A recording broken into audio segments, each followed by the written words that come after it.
Start by getting a rectangular shaped sheet of paper.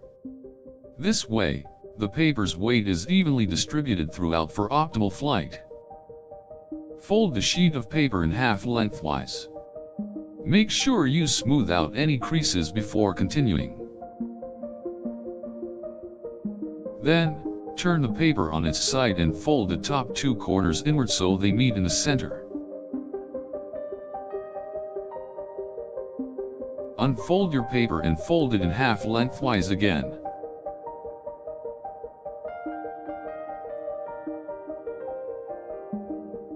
Flatten the paper so you can make a crease at the center point where the two edges meet.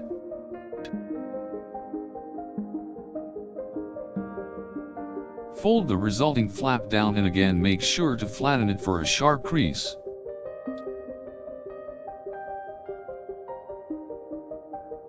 Fold the two sides of the paper down to form a triangle at the top of the plane.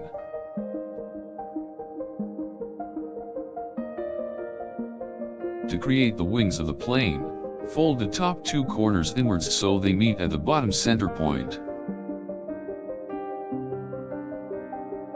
Flip the plane over and make a slight fold in the center of the bottom part of the plane.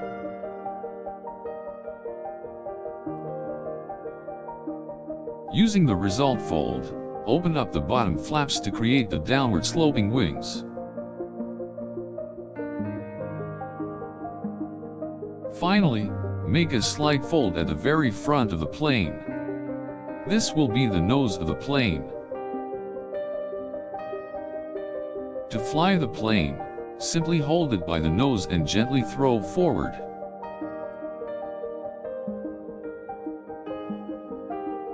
Make sure you throw the plane gently but with good momentum.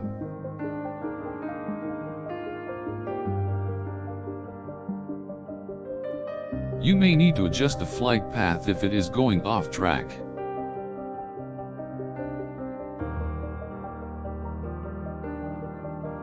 For maximum performance, bend the wings slightly up to increase airflow under them.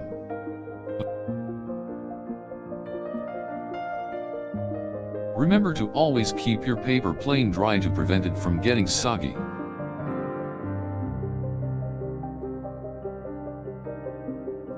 You may also want to try different shapes or sizes to add variation to your experience. Place your fingers underneath the wings and launch at a low angle to get the best distance.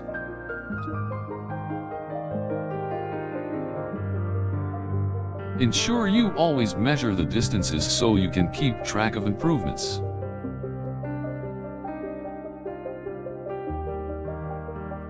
You can also weight the tail with a paper clip or similar object, to increase stability.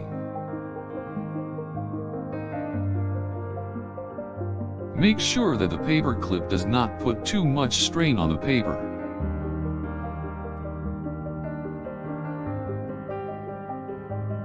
Use the walls of a room or other windproof area to test your paper airplane.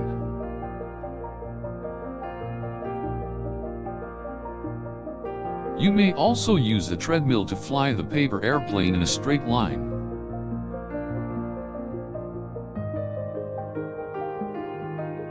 Fairly large sheets of paper generate higher airspeed, resulting in longer flights. Carefully study the angle of attack which affects the stability of the plane.